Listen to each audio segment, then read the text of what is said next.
friends, welcome to Yuva vlog. இந்த வீடியோல நம்ம புசு புசு பூரியும் அதுக்கு காம்பினேஷனா வெங்காய குருமாவும் எப்படி பண்ணலாம்ங்கறத பத்தி பார்க்கலாம். அதுக்கு முன்னாடி நம்ம சேனலை சப்ஸ்கிரைப் பண்ணாதவங்க சப்ஸ்கிரைப் பண்ணிக்கோங்க. கூடவே பக்கத்துல இருக்கிற பெல் ஐகானை கிளிக் பண்ணிக்கோங்க. வாங்க இப்போ நம்ம வீடியோக்குள்ள போகலாம்.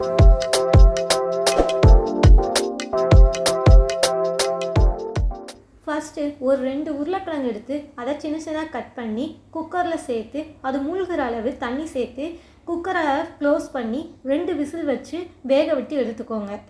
ப்ரெஷர் போனோடனே குக்கரை ஓப்பன் பண்ணி உருளைக்கிழங்கு தோலை உரித்து நல்லா மசிச்சு வச்சுக்கோங்க. ஸ்டவ் ஆன் பண்ணி ஒரு கடாய் வச்சுக்கோங்க. கடாய் சூடானதும் 2 ஸ்பூன் கடலெண்ணெய் அதை சேர்த்துக்கோங்க.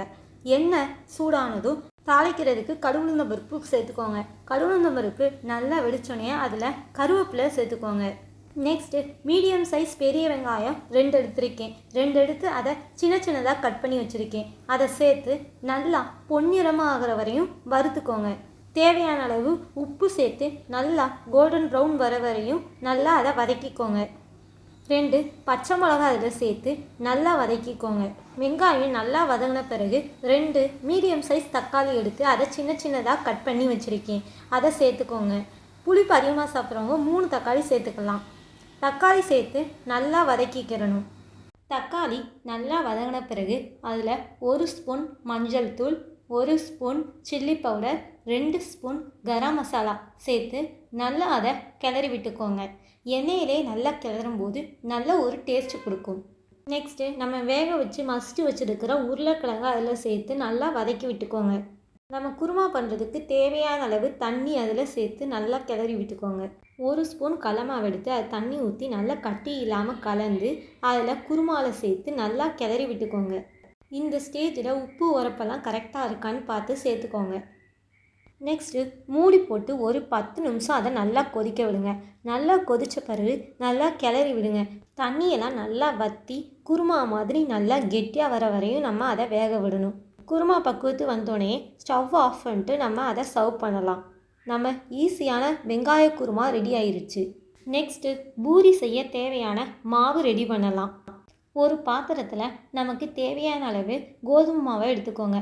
அதில் தேவையான அளவு உப்பு சேர்த்து நல்லா கலந்து விட்டுக்கோங்க.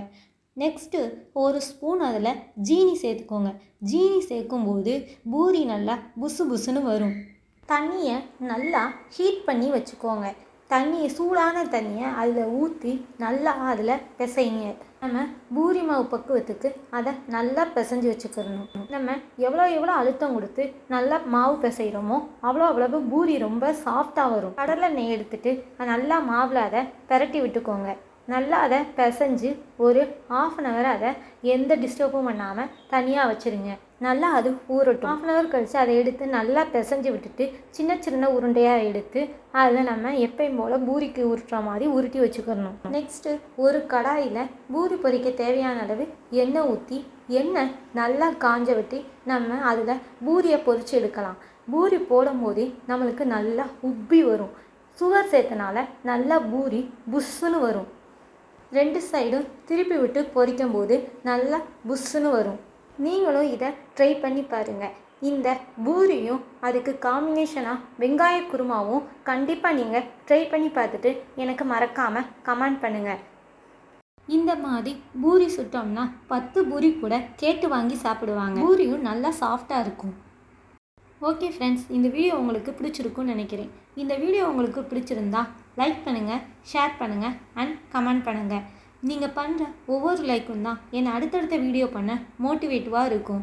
ப்ளீஸ் மறக்காமல் சப்ஸ்கிரைப் பண்ணிக்கோங்க. அடுத்த யூஸ்ஃபுல்லான வீடியோவோட உங்களை மீட் பண்ணுறேன். Thank you friends.